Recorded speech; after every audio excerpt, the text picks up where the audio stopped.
Selamat datang di Lambe Sundel. Sebelum Anda nikmati tayangan berikut, silahkan klik like, subscribe, dan klik notification bell.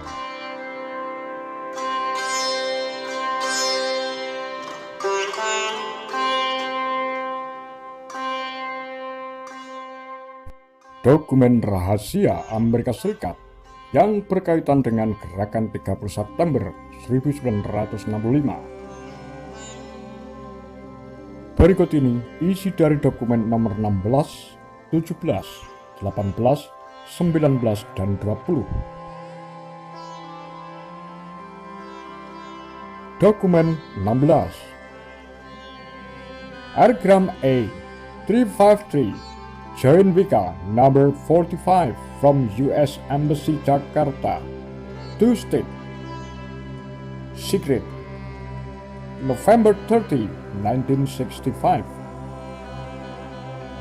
Joint Vika ini sebuah ringkasan mingguan peristiwa menunjukkan salah satu pengakuan atas adanya dukungan oleh Soeharto atau perintah dari Soeharto untuk pembunuhan massal terhadap pendukung PKI. Kedutaan Besar melaporkan dalam serangkaian pertemuan dengan para pemimpin pemuda dari beberapa partai, Jenderal Nasution menyatakan tekadnya untuk melanjutkan kampanye represi PKI yang telah mencapai tahap eksekusi massal di beberapa provinsi di Indonesia. Tampaknya di Jawa Tengah setidaknya atas perintah Jenderal Soeharto, baik di provinsi-provinsi maupun di Jakarta, represi terhadap PKI berlanjut dengan masalah utama yang dihadapi yaitu apa yang akan diberikan kepada para tahanan untuk dimakan dan di mana mereka akan ditempatkan. Banyak provinsi tampaknya berhasil mengatasi masalah ini dengan mengeksekusi tahanan PKI atau dengan membunuh mereka sebelum ditangkap. Sebuah tugas di mana kelompok pemuda muslim berperan. Dokumen 17. Telegram 10258 from American Embassy Jakarta to Secretary of State. Confidential. November 30, 1965.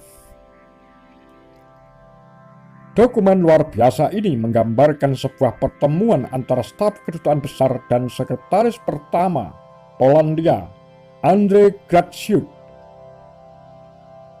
Graczyk memberikan catatan yang sangat berbeda tentang gerakan 30 September dengan apa yang dipromosikan oleh Angkatan Darat.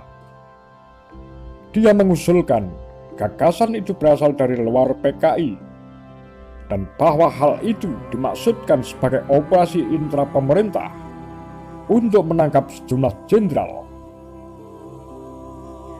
Tidak ada niat, dia menjelaskan, untuk membunuh para jenderal. Graczyk juga mencatat bahwa pihak Soviet merasa khawatir bahwa target Angkatan Darat telah menjangkau lebih dari PKI dan mencapai kelompok progresif lainnya di dalam masyarakat Indonesia.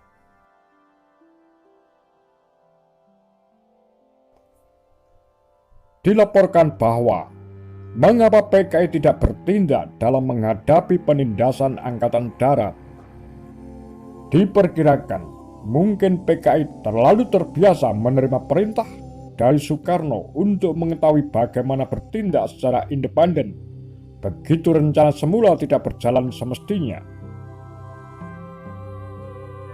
Penulis laporan tersebut mengatakan bahwa mungkin saja cerita dari kedutaan besar Polandia ini bahwa gerakan 30 September memang direncanakan sebagai urusan internal tentara yang dimanipulasi.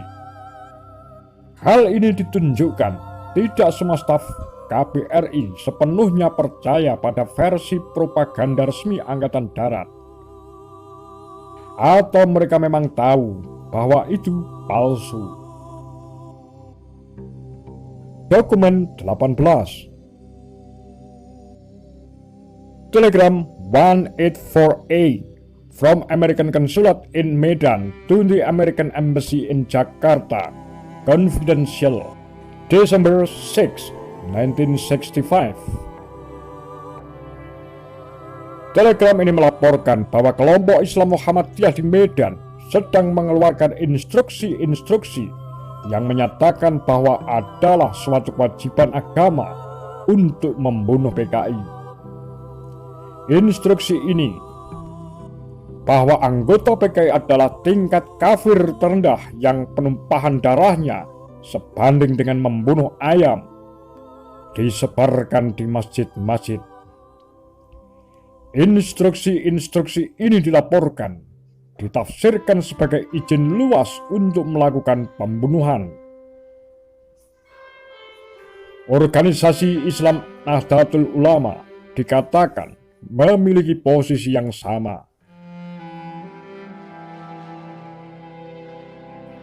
Dokumen 19.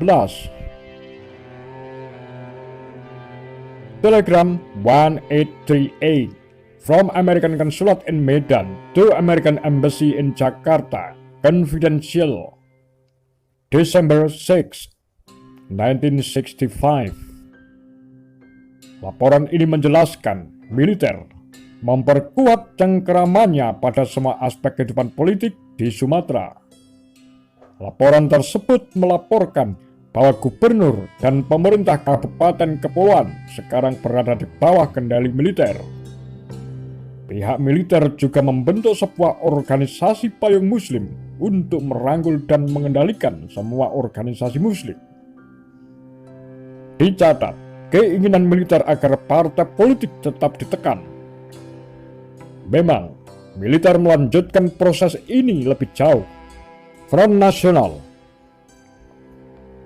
merujuk laporan tersebut menunjukkan hal ini menjadi instrumen tentara untuk mengendalikan partai dan ormas. Pers berada di bawah kendali Angkatan Darat. Angkatan Darat juga mempersenjatai unit-unit Hansip untuk memperluas komando militer langsung ke setiap desa di Sumatera. Laporan tersebut menyatakan bahwa terlepas dari perkembangan di Jawa, kemungkinan militer akan terus mempertahankan pegangan besinya di Sumatera.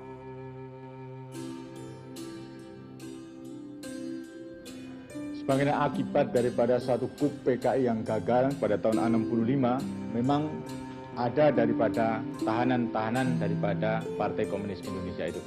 Golong B adalah mereka yang salah, akan tapi mengenai bahan pembuktian untuk diajukan pada pengadilan kurang meyakinkan. Mereka tidak segera dilepaskan kepada masyarakat karena masyarakat itu sekalipun diberitahu tidak ada pembuktian yang kuat untuk diadili, bagi rakyat yang melihat dengan mata kepala sendiri bahwa mereka itu melakukan penculikan, melakukan pembunuhan, melakukan pembakaran di desanya, tidak mungkin dikatakan kalau mereka tidak salah. Dokumen 20. Airgram A373 Joint Vika number 46 from United States Embassy Jakarta to State Secret, December 7, 1965. Joint WK ini melaporkan tentang kampanye yang sedang berlangsung melawan PKI, mencatat penangkapan sampai 34.000 anggota terduga PKI di Jawa saja, dan penangkapan atau eksekusi di luar hukum terhadap anggota terkemuka Politbiro PKI. Laporan tersebut mencatat bahwa aset cair penduduk asli Cina atau Tionghoa di Indonesia disita di beberapa provinsi, dan bahwa komandan militer regional akan mengambil alih semua penggilingan padi dan perusahaan tekstil yang dimiliki oleh anggota Asosiasi Komunitas Tionghoa Baperki. Sebuah tindakan oportunis yang dilakukan dengan cara menghubungkan orang Tionghoa dengan gerakan 30 September. Demikian kura-kura, tagar lambe sundel.